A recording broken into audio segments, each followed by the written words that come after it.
This is Harvard on the Map, presented by the Harvard Graduate School of Design, covering innovative ideas and thought leaders in digital cartography, Earth observation, and all things geospatial, with your host, Jennifer Horowitz. Hello, and welcome to Harvard on the Map. I'm here with Madison Draper, who is a cartographer at Amazon. I'm excited to have you on the program. Thanks for being here.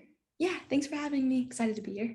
Yeah, so I first heard about your work through a Mapbox blog post where you were describing your mineral style. So I saw you worked at Mapbox before. Can you take us through your journey, your professional journey that led you to Amazon now?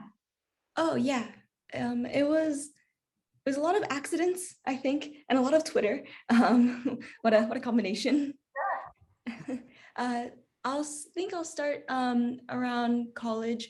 I was intending to do something completely different, and then I ended up taking a geography course, and I just really enjoyed it. I took a few more and a few more. I thought I would get my minor. Went to the geography counseling office, and they told me I had like 1 or 2 classes away from the major, so I was like, well, might as well. I took that, still though had full intentions to go in another direction, but through a few different kind of life events, I kind of found myself looking a lot more at kind of going into like the mapping world, going a little bit more into the tech world as well. So I went to school in the Bay Area, so it just kind of like made sense to me. And yeah, it worked out really well to have Mapbox across the bay from my school. I met with them. They were just such incredible people, an amazing team. And yeah, I dedicated a lot of time to there. I learned so much from the people around me at that space. And then, yeah, from there, I just kind of started posting maps on Twitter every now and then. And the mapping Twitter community is very active and very encouraging. It's kind of where I found the next couple of jobs that I have been in since Mapbox. That's amazing. I love that you also love Twitter. I'm a huge Twitter fan. That's basically how I got my job. That's amazing. That's super cool. So you went from studying geography a bit in college, then you went to Mapbox, and then you went to Amazon from there. So take us through your day at Amazon. If you're, as much as you're allowed, if you're, are there particular tools that you're using to build, and what are the projects that you're mainly focused on? Yeah, for sure. So Amazon has quite the hefty kind of internal architecture system that they like to kind of operate in. It is kind of a little bit hard to speak in this manner, but kind of all that to say, as a cartographer, I still get to work very closely with kind of like geospatial tools that I think most people are either taught in school or get to use in their jobs, such as, gosh, what do we use? QGIS is a tool that I think most people are familiar with, just kind of a way to kind of look at data. Another one we use more for styling will be kind of like Maputnik, which is kind of like a almost open source version of Mapbox Studio. And then yeah, there's kind of various other tools that are kind of more towards, I think, efficiency is probably a really big thing that kind of like Amazon likes to look at, especially since it's a company that really focuses on kind of the scale. The particular part of Amazon that I work at is called last mile. The last mile being getting packages from kind of the station to people's doorsteps. So we're really focused on that kind of like the delivery experience. And of course, with that, it gets to come a map. Fascinating. So you're partly working on the last mile team. That's really interesting. Wow, fascinating. Yeah. So, okay, too many questions after that. I could keep you here all day. I won't though. My next question. So, how have you found Maputnik versus Mapbox? What are the sort of from the perspective of you as a cartographer? What do you find the differences? I'm honestly asking from a personal, professional perspective as well. How do you find Maputnik versus Mapbox? Yeah. Oh gosh. Mapbox Studio is probably like the tool that I just absolutely kind of fell in love with cartography. And then being at Mapbox for a few years, I really got like the honor of like working with that team, learning from them, kind of watching a product just really evolve and see like how they thought about it. It's such an amazing tool, and really grateful for all like the effort that Mapbox has put into it. At the same time, I can also see kind of some of the limitations. I mean, Mapbox is a business, of course, and I think that's kind of where Maputnik really is able to shine. One of the kind of the key things is that Mapbox Studio does have a limitation as far as the data source. It either has to be kind of Mapbox proprietary data, or is something that's uploaded kind of the Mapbox cloud, which has its own limitations for kind of how much you're allowed to upload. So with those, that's kind of why the Amazon team looks a little bit more at Maputnik, because we're able to kind of use different data, use something that's just a little bit different from Mapbox's own proprietary data. And then from kind of like a styling static perspective, oh gosh, I really miss a lot of like the really well-crafted features that the studio team have put into designing that. But of course, with Maputnik, it does kind of offer really a lot of the same functionality. So there's nothing that I feel like I'm really missing, other than maybe a lot of welcome deficiency. Interesting, huh? I'm actually really excited to, play around with Maputnik myself a little bit more and get comfortable with it. I hope it's not too much of a barrier to entry in terms of Mapbox versus Maputnik. But definitely not. It's an amazing tool, and like the amount of flexibility it has. I actually have found some things in Maputnik to be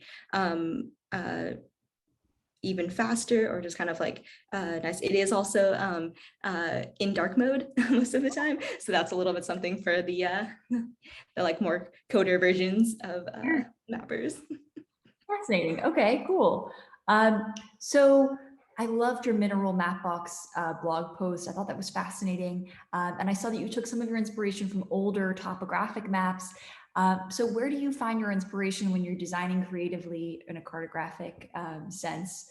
And are there particular cartographers that stand out either from GeoTwitter or generally that help inspire you?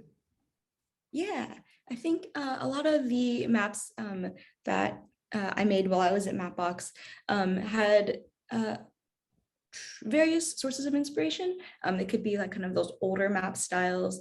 I have a handful of those that are like really based off of like just first versions of like what computer mapping models were, or things that just kind of like people had made by hand. And I wanted to see if it was something that I could kind of replicate in a more modern digital sense with a completely different tool. And then another part, as I kind of like switch my positions around at Mapbox, I got to work a lot more closely with customers of all different types of industries. And I found that it really just kind of became the best inspiration was to get to know their users, to in many cases become their user, and kind of really figure out what their problems were, where a map could be beneficial, where a map could be improved, and where a map wasn't needed. I think that that last part is also really big. Maps are big and they're complicated, and they can be really hard. So kind of figuring out usefulness and necessity was an important part. And then as far as like map role models, was that kind of Yeah. Oh man, the list is extensive, and I really could just name everyone that I've had the opportunity to work with at Mapbox. But I think I owe there are I think 5 people in mind, or 6 people in mind, that I really owe a lot of thanks to, and not all of them are even mappers, but they're geographers or landscape architects, or the people that were my various kind of teachers at Berkeley. their professors and kind of TAs. I won't name all of them just the list is exhaustive, and I would feel bad if I forgot someone. All that to say, yeah, I think just the amount that I was able to absorb while in like student mode was really the most beneficial, whether they were kind of professors who were were kind of masters of their craft already, or if they were graduate students who were like really just deep in the weeds in the project that they had really dedicated like 6 years to their lives of. So yeah, it was really amazing and thankful for my teachers there. Interesting. Cool. Well, I'll have to stalk you on Twitter so that I can see who you follow, and then if I can get inspired to. My second to last question. So we sort of exist in this kind of intersection of GIS and computer science, and it's an interesting intersection. For those listening, what would you say are the biggest core skills that you think for those transitioning from that GIS to computer science world are necessary? What are what advice would you give to those that intersection? Yeah, definitely. I think first off, the soft skills are probably the number one. When switching from GIS to computer science, there's a lot of overlap. There really is, whether it's in kind of like the language that you're like coding language you're using, or if it's like even the thought process. I think there's a lot of similarities. And I also by no means don't disclaimer, I don't consider myself like a GIS expert. I don't consider myself a computer science expert. But I do see like the similarities in between the two disciplines, and with that I think like the ability to like have humility and like ask questions when you don't know something is probably like the biggest skill you could have in either field, in any field really. That's probably my top answer. And then I guess on a more technical level, I don't even know if it's a technical level. It's probably still probably a bit of a soft skill. It's the ability to fail a little bit, to make things that are not going to work. One of my mentors at Mapbox, Sam, and he did a fantastic job of like teaching me about how important failure is, and like we would go through different kind of building small applications and letting them run and kind of or unit tests and building those and like allowing those to fail, because every time you make a little bit of progress, that's what it is progress. Like even if you're still getting mostly failures, you're getting maybe one more that isn't, and you're learning from it. So yeah, having I think having that patience is really critical. It's really beautiful. Yeah, final question. So I asked all my interviewees to describe a time where they were lost, whether that's geographically, physically, somewhere in the world, or metaphorically in your life or career, and how you found your way back again. Yeah. Let's see.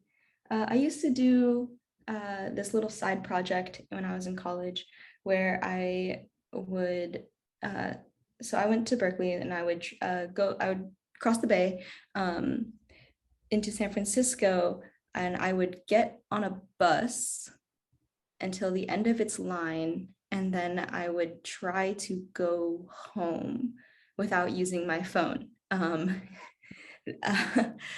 was, I think, a bit of a fun project. I did that for about a summer, once a week, and I actually bought like a compass and was hoped that it would work, because it was a little bit difficult when water is on three sides. You don't actually know which way is west, and San Francisco is kind of like two conflicting grids that don't perfectly align. So I would try and do that, and I think it was pretty intentional for me to really get to know the city. I knew that there was so much culture around the Bay Area and like all the different neighborhoods. It's something that like I really wanted to explore. I wanted to see, I wanted to smell, taste. It's just kind of as I ventured to different neighborhoods. That was yeah, that was probably the most fun, getting lost on purpose, and then kind of really hoping I was found before sunset. That's fair. Oh, that's awesome. And I'm moving to the Bay Area in July, so I'd love to take you out to coffee. I don't know a soul there, so would love to hang. Thank you so much for being on the program, and this was really helpful personally, and I'm sure our listeners will love it as well. And I can't wait to also give you a follow on Twitter so that I can check out who you're following and see all these projects. Yeah, thanks for being here. Cool. Thank you so much. I appreciate it.